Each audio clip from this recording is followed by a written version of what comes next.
Good morning, and welcome to the Unitarian Universalist Congregation of Princeton, where in our open and welcoming community, we live our message of hope, love, justice, and joy. We extend a special welcome to our visitors. We're very happy that you've joined us this morning. And after the service today, we have our next newcomer class. It'll be from 11:45 until about 1 o'clock or so. It'll be an introduction to our congregation and our faith, and we'll also do a little piece on the many meanings of our chalice, one of our central symbols here in Unitarian Universalism. So that's after worship today. Also after worship, you're invited to attend a brunch hosted by our wonderful Women's Alliance here at UU Princeton. It's a great way to have a wonderful meal and to make some new friends, and the proceeds from this morning's brunch will be going to the ongoing effort to have noise dampening equipment installed in Founders Room, something that those of us who meet in Founders Room are interested in. So please stay after, have brunch. You can have some brunch and a little bit of cake and go to the newcomers thing. There's all sorts of things you can do after worship today. You're invited to all of them. Also this Friday night in Foz Theater from 7 to 9, we invite you to join us for a special screening of the short documentary film, The Third Harmony, about the power of the nonviolent resistance strategy and what we can learn from it today. This is hosted by our Racial Justice Ministry and offers inspiration and practical grounding for responding to injustice with courage and discipline. You can come explore the historical and spiritual roots of this method. Again, that's this Friday from 7 to 9 p.m. in Foz Theater. And lastly, we extend a huge thank you to all of you who participated in our ongoing fellowship auction. That wrapped up last night with the party, but it took the whole week prior to that. Thank you for your generosity and your contributions. A huge thank you to everybody who donated items for our auction. We're still figuring out the numbers, and we'll be able to tell you how that turned out pretty soon. But for now, thank you for attending, and perhaps the biggest thank you should go to Louise Sr., who I think is out there in Ramon's Lounge.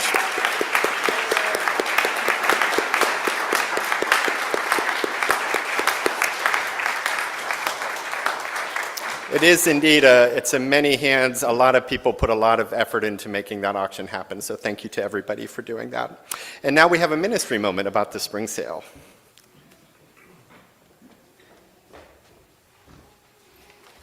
Good morning, everyone. So we were just talking about a many hands kind of thing. Our church does a lot of that many hands stuff. So I'm here to talk about the spring sale, which is just a couple of months away. It comes up fast. I think most people in here know something about the spring sale. Can you raise your hands if you have some idea of it? Yeah, okay. How many people have maybe participated in it, right? Either helping or donating some things. For those of you who don't know, and I'm going to remind everyone again, each spring for 1 week, this place becomes magical. Our campus transforms into a lively, welcoming marketplace. There are rooms with donated treasures, neighbors browsing and chatting, volunteers laughing, sorting, pricing things, and helping one another. For 1 weekend, the whole place hums with energy, generosity, and a shared purpose. This draws hundreds of people through our doors to shop sustainably and to support the public good. So I'm here today to invite you all first to the upcoming spring sale brunch on March 8th, that's in a couple of Sundays, and also to remind us all how much the UU Princeton spring sale feeds many birds with one scone. And I thank John Burton for that new phrase, okay? So first of all, community and teamwork. The spring sale gathers our spiritual community around a shared purpose. For 1 focused week, small teams become one big team, showing up shoulder to shoulder to make something remarkable happen. 2, living our values. It puts our values into action. So we're not just a congregation that speaks about justice and generosity only in theory.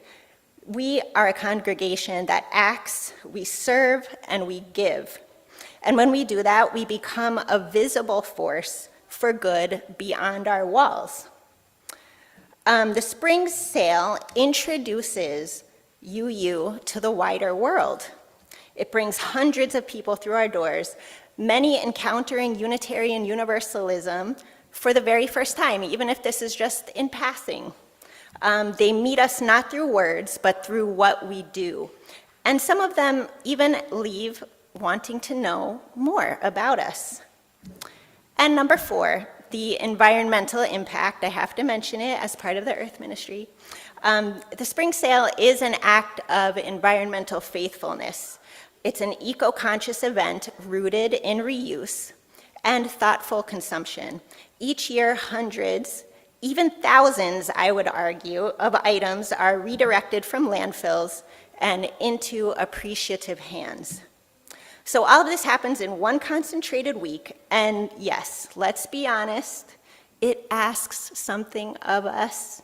It asks us to give up a little bit of our free time, some of us a little bit more, right? It asks us to trade a bit of rest and routine for effort and presence. But as we all know, the things that keep a body healthy often require movement and commitment, and sometimes a little sweat. That happens. The sale is a kind of communal workout. It's one that strengthens the whole. Some people volunteer a few hours, some people many, many more than a few hours. But what matters is that year after year, enough of us decide that for this 1 week, the effort is well worth it. And it's because of people stepping up again and again that all of that individual and collective effort is transformed into an incredible impact. You see, all of that effort doesn't come to an end when the sale closes its doors. That effort carries forward into real support, real relief, and real partnerships with organizations that are doing essential work in the world. Now, I know some of us actually, even some of us who are involved in the spring sale, they're not really sure where the sale money ends up at the end of the day. Does the church keep it? Do we split it with places? I'm here to tell you, no, it all goes to local nonprofits via our social justice grants. So the sale is the main way that these grants are funded each year. Here are just a few examples of what happened because people in this community chose to show up for last year's sale. Because people here stepped up for the spring sale, we were able to help fund a paid intern from the Trenton area to work at the Abbott Marshlands this summer, opening the door for a young person to gain hands-on learning mentorship and a first real step into environmental stewardship. Because people here stepped up for spring sale last year, we were able to help Interfaith Rise support refugees and other neighbors facing financial hardship. So there's a family out there that we helped to stay housed, to keep utilities on, and find some stability at a time when life is especially precarious for those living with non-citizen status. Because we stepped up at spring sale, we were able to support the delivery of fresh groceries directly to a food insecure Princeton neighbor, meaning there's a family out there who could put healthy, dignified meals on the table without worrying about transportation or access. Because we stepped up last year, we were able to help fund 2 new freezers for the South Brunswick Food Pantry. This quietly increased storage capacity so more food can be saved, stocked, and shared with the many families who need it most. Because people stepped up, we were able to help bring Trenton City students onto the Delaware River, where they could learn about their watershed by floating on it, turning abstract science into a joyful, lived experience. So this is just a small sample of the organizations we were able to support last year with the more than $30,000 raised through the spring sale. You can find a full list of last year's grant recipients displayed in the lobby and on the UU Princeton Spring Sale webpage. So these grants represent moments where someone's day and sometimes their direction shifted, all because the many individuals in this community who chose to roll up their sleeves during 1 week in springtime. So here's this year's invitation. It's not a plea born of urgency, but it's a call rooted in meaning.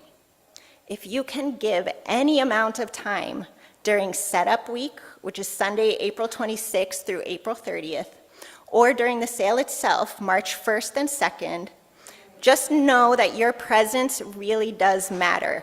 Your willingness to help is what sustains this congregation. Your willingness touches real lives. The spring sale is an all-volunteer operation. It only happens because of you, our members and friends who choose to make it happen each year. And each year the sale committee plans way ahead so we know what our operation capacity is. It is a reality that there can be too few, but never too many volunteers for this event, okay? So please come and sign up today. And let the spring sale committee leaders know, which is me, Amanda Gillum, Kathy Bauer-Kogan, and Emma Moore, somewhere in here. Let us know that you want to help out in any way. Tell us what you like to do. We'll try to fit you into your path. You can also come up to us at the brunch on March 8th and let us know how you'd like to help out. So we really hope that you will choose to be a part of all of that again this year. Thank you.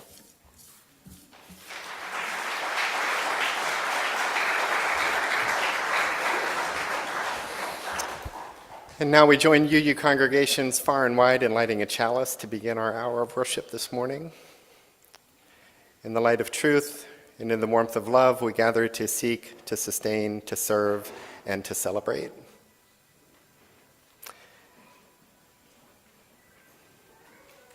And please join in the unison affirmation printed in your order of service. Don't ask what the world needs. Ask what makes you come alive and go do it.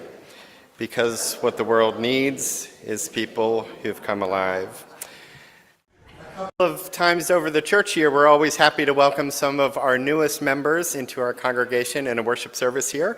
These are folks who have signed the membership book and agreed to make a financial contribution to the congregation and share alignment with our values and wish to be a part of extending our presence further and further into the community and ensuring that UU Princeton remains strong and vibrant for generations to come.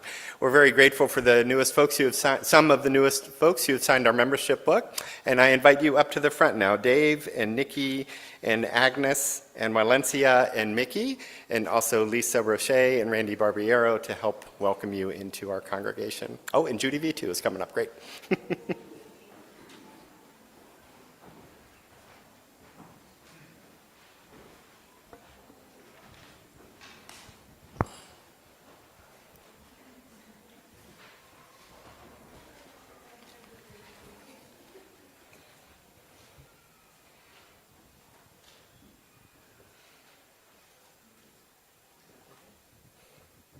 The first testing, 1, 2, 3. Can we turn this up a little bit, please? Hello? Yeah. Well, okay, the first person on the list here is Dave Carlson. Dave actually is my neighbor. I live in East Windsor, which is a bit of a hike away, but Dave and I live within walking distance of each other. So if either of us ever need help, the other one is always there. So Dave says, I was born in Hamden, South Connecticut, and was raised in the Swedish Lutheran tradition at Bethesda Lutheran Church in New Haven.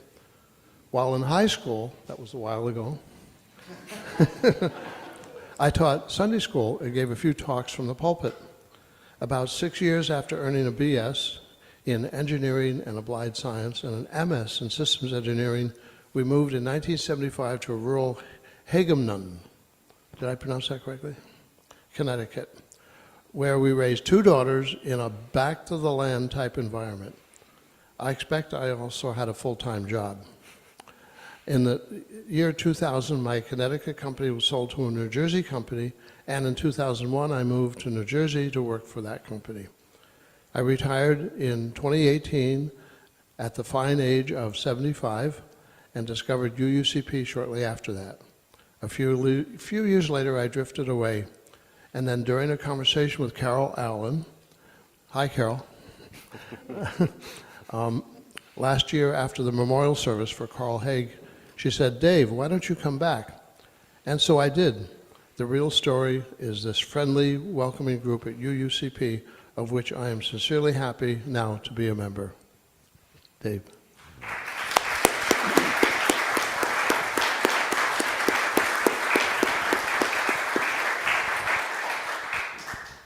Nikki. Nikki Evangelista? Is that close enough? Okay. Nikki is an Afro-Latina born to immigrants from the Dominican Republic. She's the loving mother to her wonderful kids, Nate and Gabby. Through her volunteerism and career, she's lived a life committed to helping vulnerable individuals and families thrive. Nikki has a certification in plant medicine, wow, wonderful, from Cornell, and a master's degree in theology at Drew University, oh my God. Nikki can be found at the gym lifting free weights, kayaking, you don't do kayaking at the gym, okay. Hiking, gardening, or dancing with friends. She enjoys a good book, meditating, and being here at this congregation with this community. She became a member because this congregation lives its mission.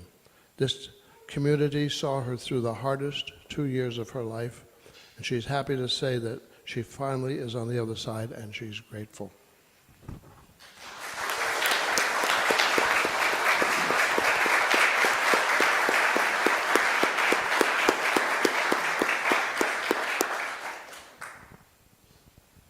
Okay.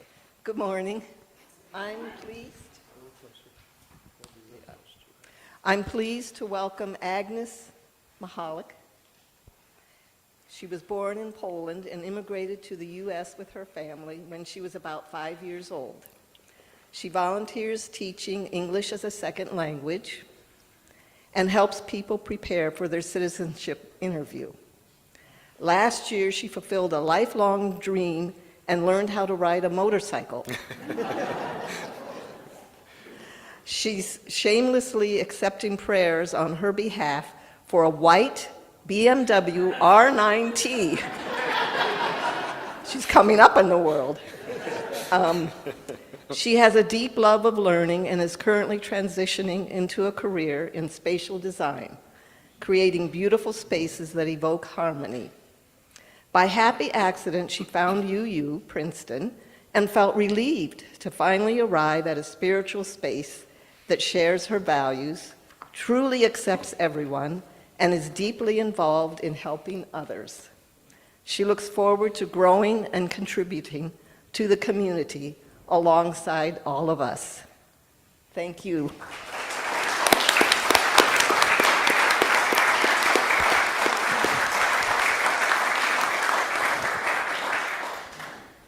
Good morning. It is my pleasure to introduce Valencia Monroe. Valencia is a candidate for a Master of Divinity degree from Princeton Theological Seminary. She has an interest in chaplaincy, particularly higher education chaplaincy. Valencia is a second career student from Marietta, Georgia, where she previously worked as an attorney in the Department of Law, and she's a fellow pastoral associate, I might add. So, thank you.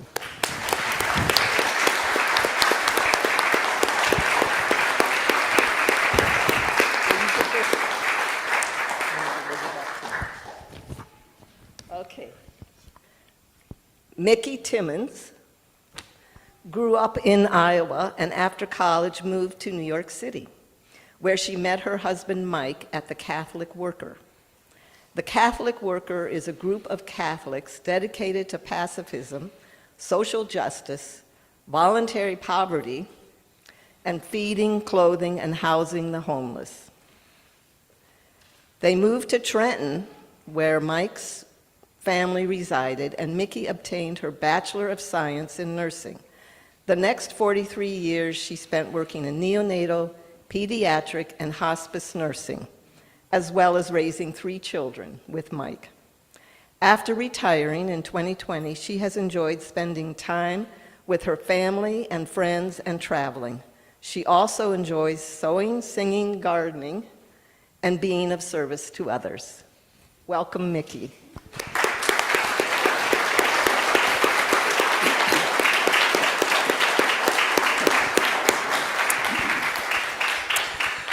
I invite you to join in our unison reading printed in your order of service. Newer members, you have a copy in your books there. Please join with me. We affirm the bonds that unite each to the holy, that all are born in love, that each bears worth and dignity. We affirm the bonds that unite each to all, that all are of one breath and light, that each is of one earth and sun. We affirm the bonds that unite us in membership, that together we grow in wisdom and strength, that together our gifts grow in reach and joy. Together we practice our faith in the good, our belief in interconnectedness, and our sacrament of service to the world's needs. Together we practice our celebration of life and honor our grieving of death, and care for the sick, the lonely, the frightened. Together we practice our commitment to justice, our belief in freedom, and our promise to bless beyond belief. Together we build this congregation anew, one handed to us by forebears now gone, one that will faithfully bequeath to those to come. May our legacy be one of hope, love, justice, and joy. Together, may we bless abundantly and leave as our legacy a world of more peace. To continue the celebration of our newest members, after the service we have cake. So you can enjoy the brunch with the Women's Alliance and then have a new members cake in Robinson. Everyone's invited to welcome our newest members. You've also received a copy of the Unitarian Universalist Pocket Guide, a handy collection of essays put out by our denominational headquarters. We hope you enjoy that. Good morning. I have always been conflicted, some might say neurotic, about work. My first job involved marketing my own Bordeaux, made from concentrated Welch grape juice, with a winemaking kit re-gifted me by a grown-up with a weird sense of humor. I think I sold a single bottle of DB Enterprises Bordeaux to a fellow sixth grader. I hope the statute of limitations has passed on that. Later, I developed strong academic interests without the focus to actually follow through with them. I took some comfort in playwright Samuel Beckett's famous lines, "Ever tried, ever failed, no matter, try again, fail better." I didn't fail better when I dropped out of my third and final college, a Marxist-tilted Mennonite college in Indiana with a 90% acceptance rate. Literally. My ADHD wasn't diagnosed for another decade, but in the meantime, I managed to get jobs in business journalism and publishing without a required degree. Throughout my 20s, all my jobs seemed on a professional trajectory that had little to do with a sense of vocation. They seemed to muddle rather than clarify my values. The month I turned 30, Merrill Lynch hired me to bring in-house the publishing of SEC-regulated quarterly financial reports for some of its mutual funds, which was even duller than it sounds. By the time I landed this job, I was cynical about capitalism, with values driven primarily by corporate profit. In this new position, I did work that in-house for which Merrill had been overpaying outside vendors. So because I saved Merrill a ton of money, my work was valued, even though I spent only half the hours of my full-time office job actually working once I set up the system. Oddly enough, this was the job that allowed me to find what felt like a real vocation for the first time, because it allowed me to lean into volunteer work, some of which I did during the day in my office. I mostly disliked the work I did for Merrill, but the structure and stability of a 9-to-5 job sustained the meaningful volunteer work for 6.5 years. Some months, my volunteer work averaged more than 40 hours per week, and the full-time work, for which I was paid, less than 20. In 1998, I'd used all my personal and vacation days for the year by May, partly doing youth empowerment-related public speaking, training seminars, and other activism as a volunteer. But I'd committed to 15 more days in June, leading or advising the youth components of a conference at the United Nations and also at a queer empowerment conference and a General Assembly. Despite having no savings and lots of debt, I decided to give Merrill 30 days notice that I was leaving, since I knew asking for more personal time wouldn't be approved. Chalk this up to ADHD or madness, if you like.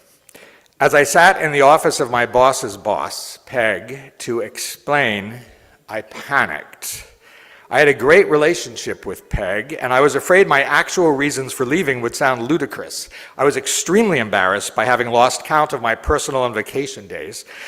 So in the spur of the moment, I lied and said I was leaving to start my own firm, which sounded more reasonable.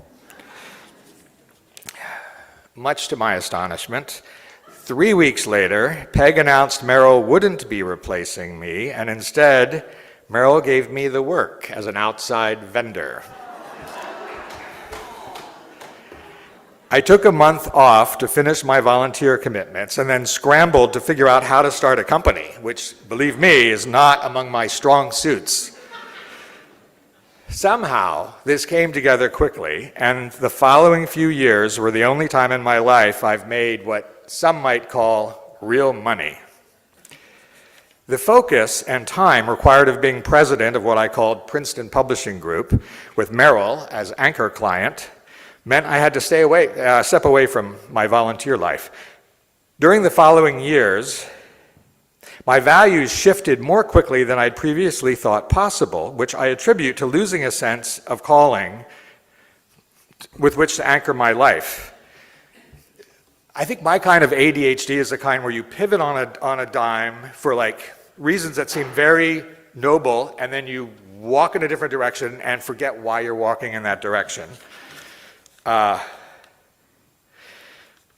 found myself becoming increasingly materialistic in ways that felt addictive and completely misaligned with what I'd considered previously to be my values. By the time I turned 40, I'd had enough of this. I gave my clients and freelancers notice that I was early semi-retiring. Though I wasn't sure if throwing away my career and jumping into a midlife crisis represented taking responsibility for my life or succumbing to mental illness. The subsequent 3 or 4 years included both a lot of fun and struggle as I tried to evolve new understandings of what vocation might mean for me. On one hand, I passionately love the work I've developed over the past 20 years as a clinical astrologer. I might be the only one, I don't know. A landlord, and a very occasional performer. But as I wrote these words this morning, I realized my life as it is now would probably seem utterly complacent to my 30-something self, with his razor-sharp values and heroic sense of vocation. For now, leaning into the pleasures and responsibilities of relationship with my husband, my friends, my clients, and tenants, being as present as I can be with others and myself, is vocation enough? My 30-something self might not understand, but I'd like to think that my man Samuel Beckett would. Of course, I didn't finish the last 3 sentences of my final thing here. But I'd like to think that my man Samuel Beckett would agree. There we go.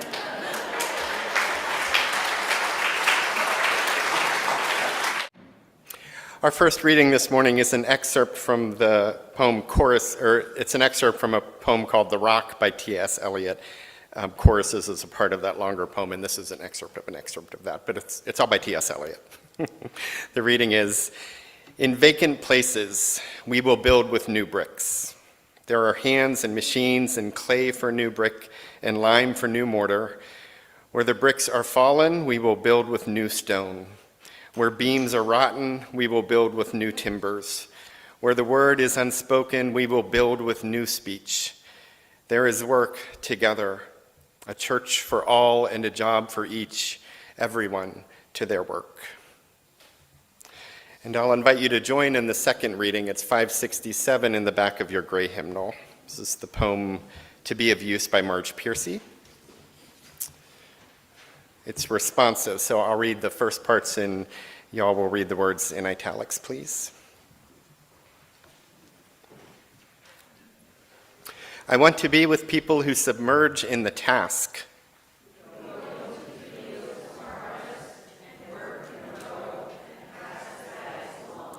Who stand in the line and haul it in their places.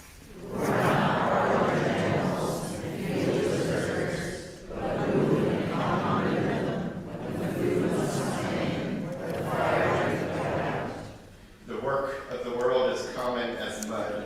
Botched, it smears to hands, crumples to dust.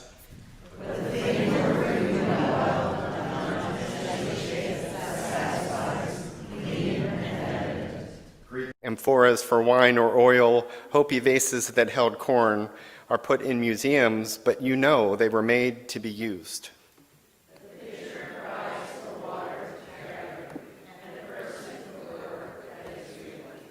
Thank you.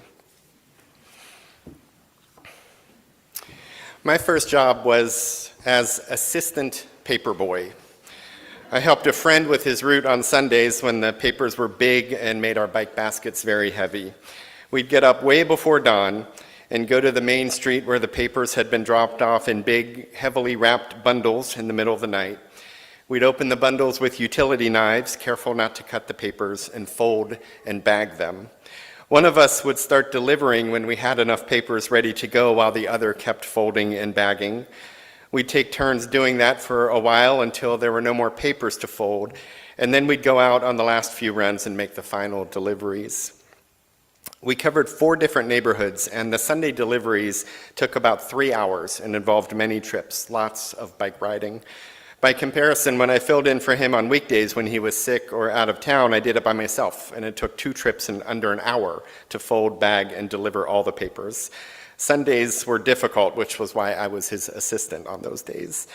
I expected to rise in the ranks one day to become the main delivery boy. But by the time he stepped out of the position, I had also kind of lost interest in it as well. The early mornings, the occasional rain and seasonal cold, the sporadic dog lurching at you, and the random kind of suspicious people who just sort of hung around and watched you in those early morning hours. By the time he had had enough, I had had enough too, and we biked away from the paper delivery business together. You learn about people, though, delivering their papers. Most people weren't up and waiting for us when we got to them, but some were. And of those who were, there were 2 kinds of people, the grateful and the aggrieved. The grateful ones saw a boy or 2 bringing a paper to their door in the morning and offered a greeting and a thank you and sometimes a comment on the weather or the girth of the Sunday paper, something quick and neighborly, usually with a wave and maybe the reminder to be careful out there. The aggrieved saw the same boy or 2 and commented instead on the inconvenience of having to wait longer than wished for the paper, or this imagined laziness on our part, or voiced the suspicion that we really needed to get our acts together, that we were moving too slowly. The grateful appreciated. The aggrieved complained. It became clear to me early on that their reactions had nothing to do with us. Same boys delivering the same papers on the same routes to the same houses week after week. But people projected upon us entirely different images. Back then, too, part of the delivery job included collecting the subscription fees, going back through the routes at night when people were home from work, once every other week, and taking cash or checks and giving back these little squares that were paper receipts. It was here that we got tipped, hopefully, as tipping was really how we made most of what we made. The grateful and the aggrieved were on full display during these little interactions as well. The grateful tipped, the aggrieved griped. and the precision with which future deliveries found their porches reflected which group we believed they had chosen for themselves. For we had very little power, but we had some power. My parents received the paper every day. Almost everyone did then. I actually delivered to them first during the stretch. I would start my runs with our apartment and then move outward from there. They were raising me then without knowing it to be of the grateful class, to approach others at work in a neighborly way, to understand that the person is doing a job that helps me, as we all do when we work, for income, for calling, for family or community, professional or volunteering, however we work, and that in those interactions there is always a space for respect and friendliness. We can always be patient and kind, which are the first two qualities of love expressed in Corinthians in the Bible. What is love? The scripture answers love is patient and love is kind. The teaching then switches to the negative and says a whole bunch of things that love is not. Love's not boastful or envious or prideful. Love keeps no records of wrongs. That's a hard one. But for those of us into more positive expressions of faith and values, expressions that stand on their own without needing to be centered in the negative, love is patient and love is kind. It's other things too, especially when we start to parse out different kinds of love. But when we're talking about work and its rewards, of a paperboy or a clerk or a scientist or a surgeon or an artist or a teacher or an iron worker, patient and kind is the kind of love that we can practice and convey.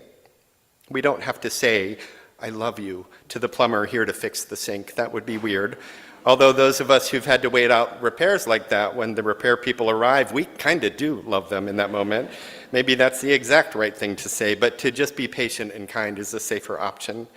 It conveys respect, basic human decency, a kind of love, and definitely gratitude. It sees the other person as of inherent worth and dignity, an earlier expression of our denomination's values that are still central for many of us. On one level, that value can serve as an inner affirmation of one's own inherent worth and dignity, which is especially valuable when that has been denied or questioned by others. And on another level, it's the lens through which we can view everyone else. It's meant to assure us as individuals about our worth as individuals, sure, but not without insisting that we view everyone else with that same expansive faith and human grace. It's a universal sentiment, not just a self-affirmation. It's meant to reflect not only what we want to believe about ourselves, but what we want to believe about everyone else as well. And when we sense that someone or a system denies that in who we are, questions of meaning and purpose may rise up with urgency in our lives. This happens with work all the time, usually professional or to make a living, but also familial or volunteer, and work that is out of a sense of responsibility and obligation. When who we are as people is narrowed by what we can produce and how fast and to what effect we can produce it, our lives themselves become products to be consumed by others. We become the items. Who we are matters less, if at all, than what we can give to someone else, or how we can make their lives easier, or how we can meet the often shifting and sometimes competing expectations and demands of others. I once had a job that involved stocking the frozen and dairy section of a supermarket. It was my least favorite job. It was always cold, and it smelled like spoiled milk. And in the span of a few hours on one day, I was chastised by my immediate supervisor for overstocking the milk, and then chastised by the store manager once that supervisor left for understocking the milk. I didn't care who was right, but I knew they couldn't both be.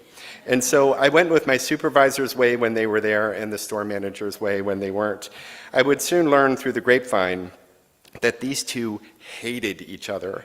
For the store manager was a former produce manager who beat out the frozen manager for the store manager job a couple of years before I arrived, and there was still beef. I was there for that beef. It was the best part of the job. It made things interesting.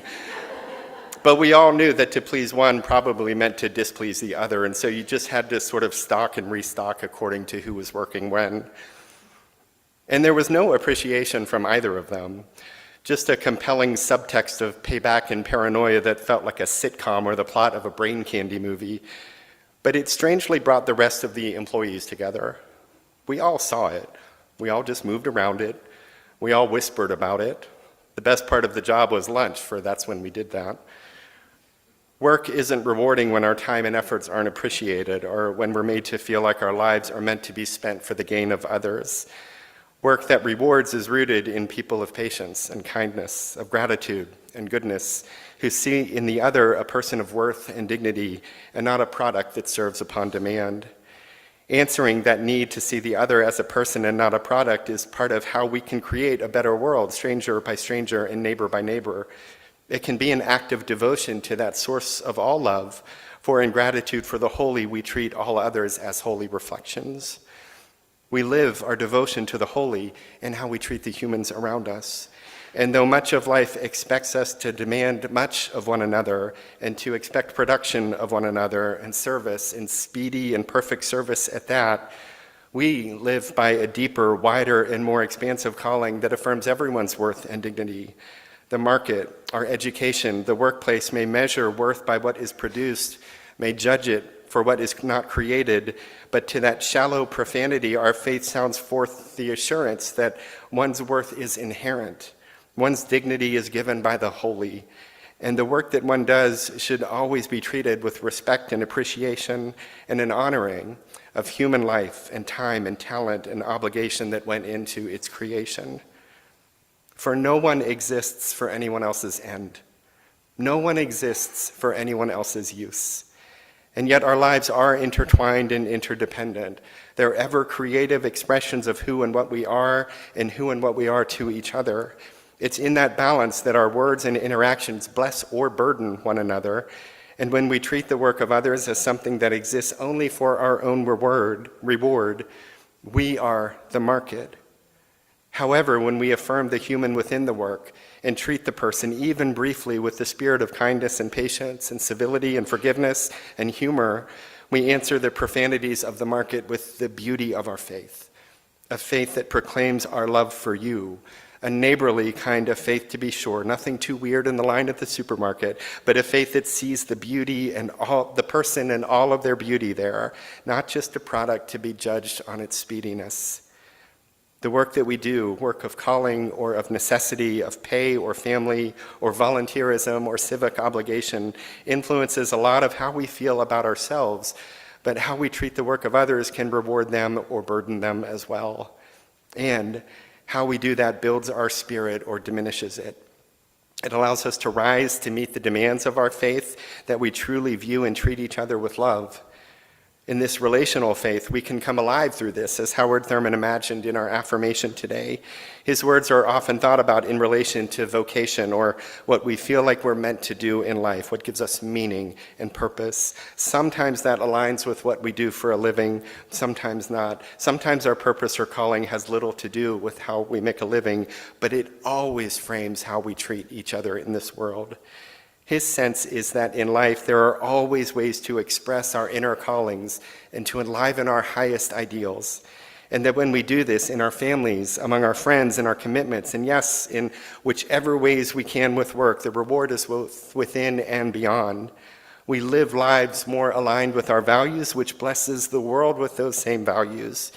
He says that what the world needs is people who've come alive, meaning in part people who are not deadened by the market and its demands or the condescensions of those misled by market values. He believes people need to come alive to their own sense of sacred worth and beauty. For people who have the beauty of that realization have no choice but to shine that goodness upon the rest of the world. And this brings life to people. It brings gratitude and kindness and patience. It reflects that daily, moment-by-moment grace that we can be to one another. It assures others as it reinforces within ourselves that we are holy and good, that our work of any kind can both be centered in that inner assurance and proclaim it to others, in quiet expressions of gratitude, in patience, in understanding, and in a nice tip. We can be the grateful presence in a market that is always aggrieved, that is never satisfied, a market that is always anxious and small and preaches the sacrilegious nonsense to everyone you see. That sense bears down upon all of us in this world. I think it has for the ancient ones. I think it's always been that way, for they wrote about it too. The entire Judaic concept of Sabbath is rooted in alleviating this sense that our work determines our worth, because it only does that to pharaohs and to kings in the ancient stories. And Pharaoh is never one of the good guys, and kings are to be treated with great suspicion as well. They're the ones in the stories that the holy raises up prophets to rail against. Today, we're the prophets of kindness and patience and decency and goodness in times that mock and monetize those values. We hold them dearly and give them away for free, so that a reward in someone else's work, no matter what the work is in how gratefully we receive it. In this daily act of human connection, of human grace, of human goodness, we affirm not just someone else's work, but their worth. We are never aggrieved, only grateful to be with one another. And with these acts of faith, we come a little more alive in a world that tries to deaden us. And with those acts, so do they. May it be so, and amen. And at the end of our hour, we extinguish our chalice, knowing that its light stays with us until we gather again. Go forth grateful for the moments before you, the breath within you, the people among you, and the Spirit guiding you toward lives of love and kindness. And go forth knowing that you are held always and always with everyone else by that great love of no beginning and never ending. Go in peace, and amen.